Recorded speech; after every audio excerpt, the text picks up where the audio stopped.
انفاق نہ کرنے کی صورت میں جو حالات انسان اختیار کرتا ہے اور جو کیفیات اس کی بنتی ہیں، ان میں ایک موضوع ہے بخل۔ بخل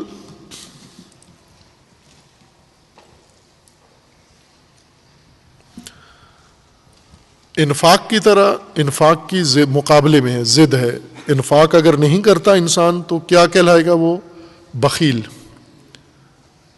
کنجوس، جس کا فارسی میں اور اردو میں ترجمہ ہم کنجوس کرتے ہیں اس کا۔ خسیس بھی کہتے ہیں، لیکن خسیس بخیل کا مترادف نہیں ہے۔ خسیس پست اور گھٹیا کو کہتے ہیں،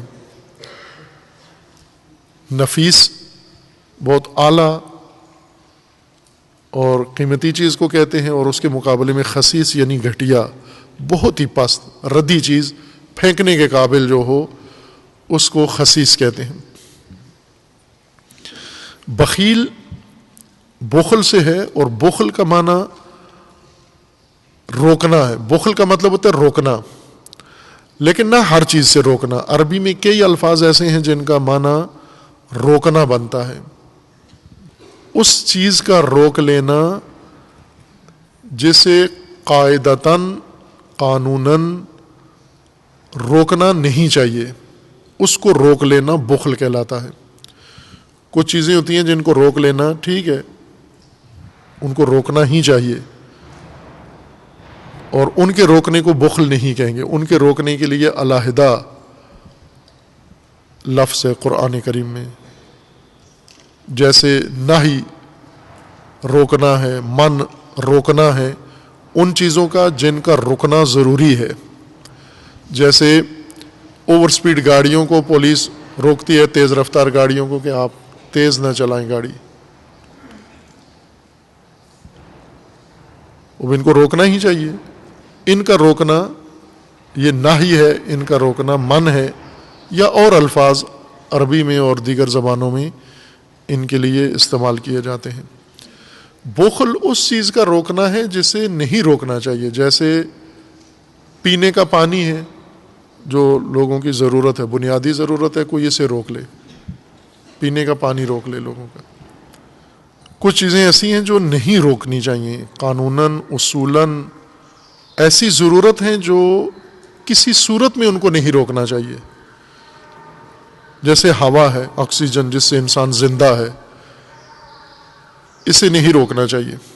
اس کی نوعیت ایسی ہے، اس کی ساخت ایسی ہے، اس کی ضرورت ایسی ہے، یہ نہیں روک سکتے آپ۔ جو روکے گا مجرم کہلائے گا، وہ گناہ کار کہلائے گا، اور حرام ہے وہ چیزیں روکنا جن کو نہیں روکنا چاہیے۔ اگر انہیں روک لیں تو انسانی زندگی خطرے میں پڑتی ہے، انسانی ضرورت خطرے میں پڑتی ہے، انسانی پرورش خطرے میں پڑتی ہے، انسانی تربیت خطرے میں پڑتی ہے۔ اس چیز کو روکنا جو نہیں روکنا چاہیے اسے عربی زبان میں بخل کہتے ہیں۔ یہ بخل ہے۔ اصطلاح میں عرب انسانوں کے اس رویے کو نہیں کہتے۔ مثلا عربی زبان جو اساس ہے، بنیاد بنی ہے، جس سے اصطلاحی معانی اور اصطلاحی اصطلاحات قائم ہوئی ہیں، ان معانی کو پہلے سمجھیں ہم، لغوی معانی، پھر ان کی بنیاد پر اصطلاحات کو بھی ہم سمجھیں۔ اور آج قرآن کریم ہمیں اس زبان میں سمجھا رہا ہے، پھر قرآن کی اصطلاح سمجھیں ہم۔ بخیل انسانوں کو عرب نہیں کہتے تھے، بخیل کنجوس لوگوں کو جو خرچ نہیں کرتے، بلکہ عربوں کے ہاں وہ اونٹنیاں جو دودھ دینے کا وقت ہے ان کا لیکن نہیں دیتی، روک لیتی ہیں دودھ۔ یہ جانور مزاجاً مختلف قسموں کے ہوتے ہیں۔ کچھ ایسے ہوتے ہیں جو نسلی طور پر ان کی خاصیتیں ایسی ہوتی ہیں، ان کی نوع اس طرح کی ہے کہ اپنے جو اللہ تعالیٰ نے ان کے اندر خصوصیات رکھی ہیں ان کو راحت انسان کے سپرد کر دیتے ہیں۔ جیسے گھوڑے مختلف قسم کے ہیں، کچھ گھوڑے ایسے ہیں جو انسان کو سواری دیتے ہیں، لیکن کچھ گھوڑے بالکل اپنی پیٹھ پہ ہاتھ بھی نہیں رکھنے دیتے، وہ گھوڑوں سے زیادہ مزاجن گدھے زیادہ ہوتے ہیں، یعنی انسان کو قریب آنے نہیں دیتے، امساک کرتے ہیں، روک لیتے ہیں وہ اپنی افادیت انسان سے۔ دودھ کے لحاظ سے بھی جو دودھ دینے والے جانور ہیں، کچھ ایسی نسلیں ہوتی ہیں کہ جو خود چل کے آ جاتے ہیں جب ان کے دودھ دینے کا وقت ہوتا ہے۔ یہ اعلیٰ نسل کے جانور خود چل کے اس جگہ پر آ جاتے ہیں جہاں ان کا دودھ نکالا جانا ہے، یا خود چل کے اپنے بچے کے پاس آ جائیں گے اور سارا دودھ اس کو پلا دیں گے، یا چل کے مالک کے پاس آ جاتے ہیں اور مالک ان سے اس وقت دودھ نکال لیتا ہے۔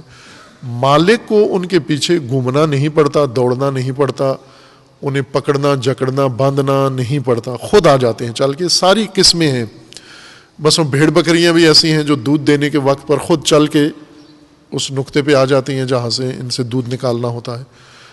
اونٹنیاں ایسے ہیں، گائے بھینسیں اس طرح سے ہیں، باقی انواع و اقسام کے جو جانور ہیں ان کے اندر یہ خاصیت ہے۔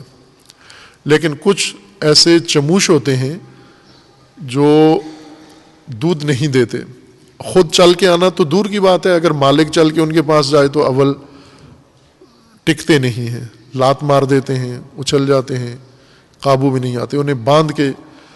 اور دوسری خاصیت ان کے اندر یہ ہوتی ہے کہ دودھ ان کی رگوں میں ہوتا ہے، تھنوں میں نہیں اتارتے، یا دودھ ان کی دودھ دانی میں ہوتا ہے، دودھ دانی سے تھن میں دودھ نہیں جاتا ان کا، روک لیتے ہیں۔ یہ بچہ دیکھیں تو اتارتے ہیں، یا چارہ دیکھیں تو اتارتے ہیں، اور بعض بچہ اور چارہ دیکھ کر بھی نہیں اتارتے۔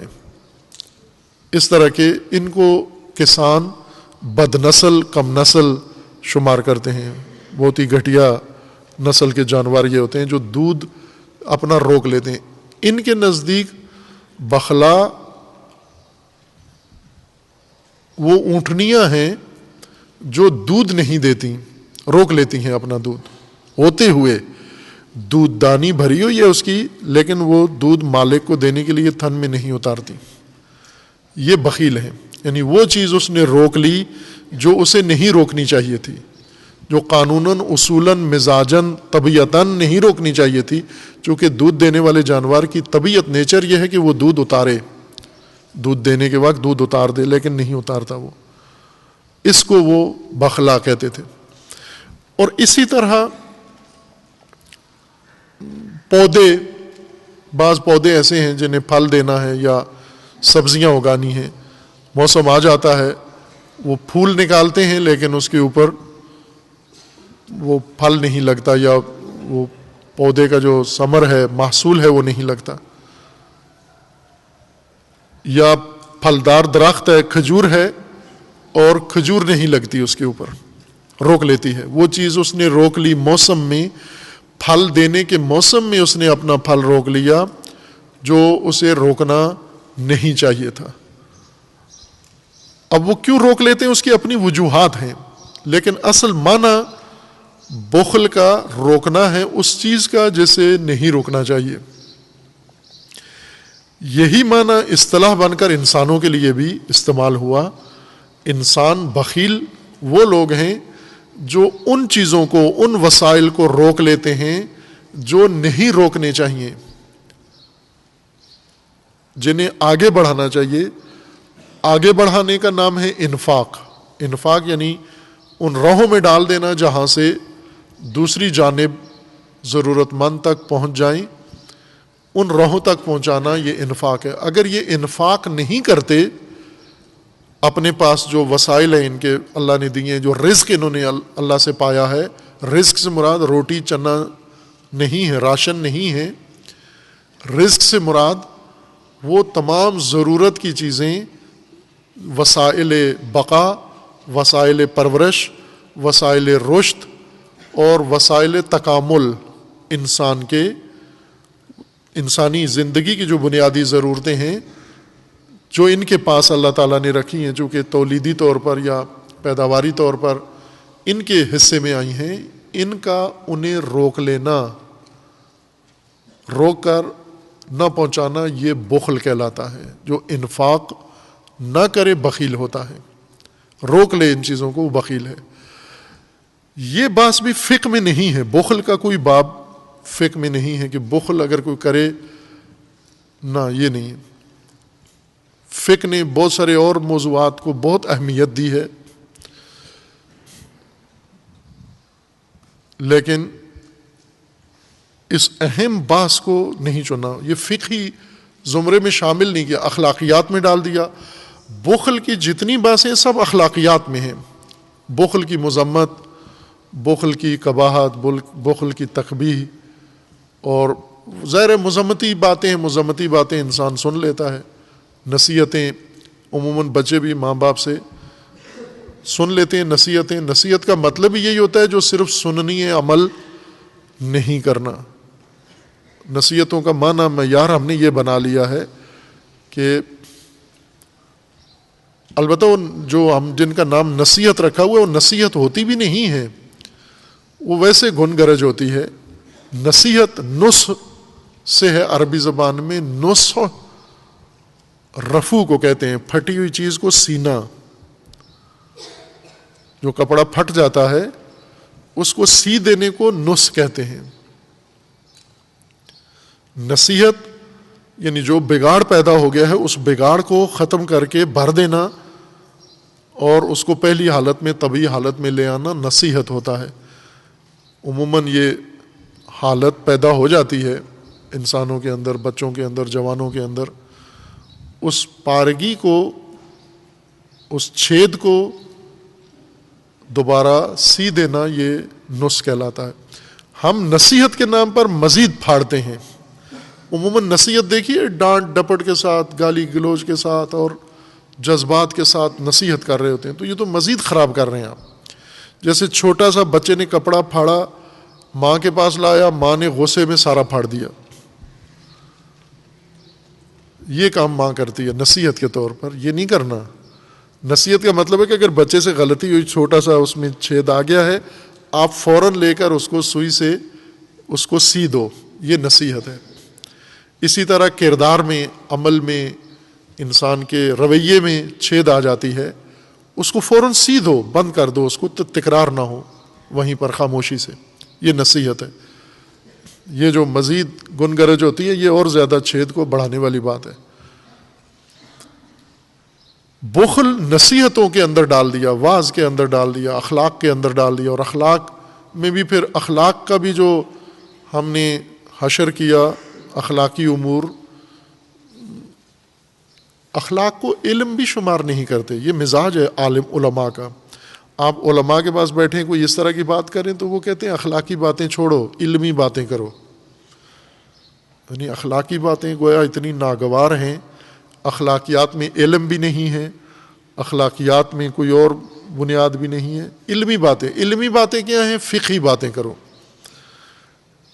علم ان کا منحصر ہے۔ یا اگر سیکولر ہے تو وہ بھی کہے گا یہ اخلاقی باتیں ہیں، یہ چھوڑو، آپ علمی باتیں کرو۔ علمی باتیں کیا ہیں؟ یعنی کوئی فزکس کی بات کرو، کیمسٹری کی بات کرو، یہ علم ہے۔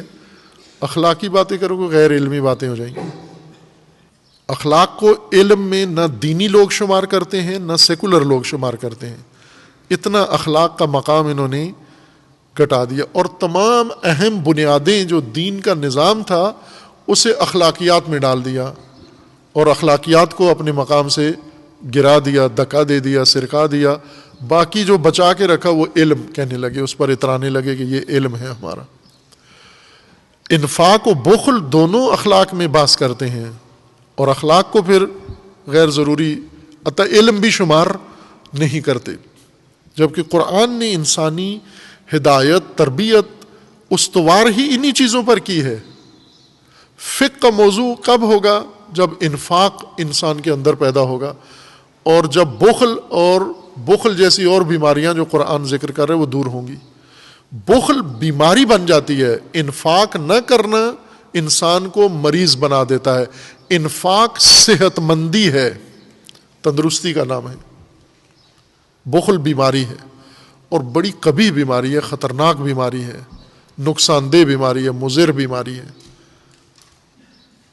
کووڈ سے زیادہ خطرناک ہے۔ کووڈ میں جس کو لگا ہوا ہے یہ مرتا ہے، لیکن بخل سے سب مرتے ہیں، خاندان پورا مرتا ہے، ٹبر پورا مرتا ہے، محلہ پورا مرتا ہے، معاشرہ مرتا ہے، پورا ملک مرتا ہے بخل سے، انسانیت پوری مر جاتی ہے۔ پاکستان کے 22 کروڑ عوام کے لیے ابھی شور مچا رہے ہیں کووڈ خطرہ ہے، اس سے خطرہ ہے، یقیناً خطرہ ہے، لیکن بخل اس سے زیادہ بڑا خطرہ ہے۔ قرآن ذکر کر رہا ہے یہ بیماری ہے دل کی، اور یہ بیماری ہے رویے کی، یہ سماجی اجتماعی بیماری کا رخ اختیار کر لے۔ بخیل یعنی جو انفاق نہ کرتا ہو، بخیل کو بھی ہم نے خود اپنے روایتی ثقافتی انداز سے معنی کیا ہوا ہے، یعنی وہ شخص جو اپنا گھر بنا رہا ہے، گھر چلا رہا ہے، سب کچھ کر رہا ہے، اس کو عموماً نہیں کہتے یہ نہیں ہے بخیل، جو کہ یہ تو بڑا اپنے بچوں کو بھی دیتا ہے، گھر پہ بھی خرچ کرتا ہے، اس کو کہتے ہیں یہ بخیل انسان نہیں ہے۔ بخیل کون ہے؟ جس کے پاس پیسے ہوتے ہوئے گھر میں ضروریات زندگی نہ ہو، اپنے پاس اس کے مال و دولت ہے لیکن اس کے بچے بھی بھوکے ننگے پا برہنہ، اور خود بھی پیسے ہوتے ہوئے جیب میں دوسروں کے دسترخوان پہ بیٹھا ہوتا ہے، عموماً اس کو بخیل کہتے ہیں۔ یہ بخیل کی بہت بری قسم ہے، یہ بڑا گھٹیا قسم کا بخیل ہے، ورنہ بخیل قرآن اس کو کہتا ہے جو انفاق نہ کرے، رزق خدا اپنے پاس روک لے، آگے نہ بڑھنے دے، انفاق اپنے پاس، انفاق کا جو رزق ہے یہ رزق جمع کرتا جائے اپنے پاس۔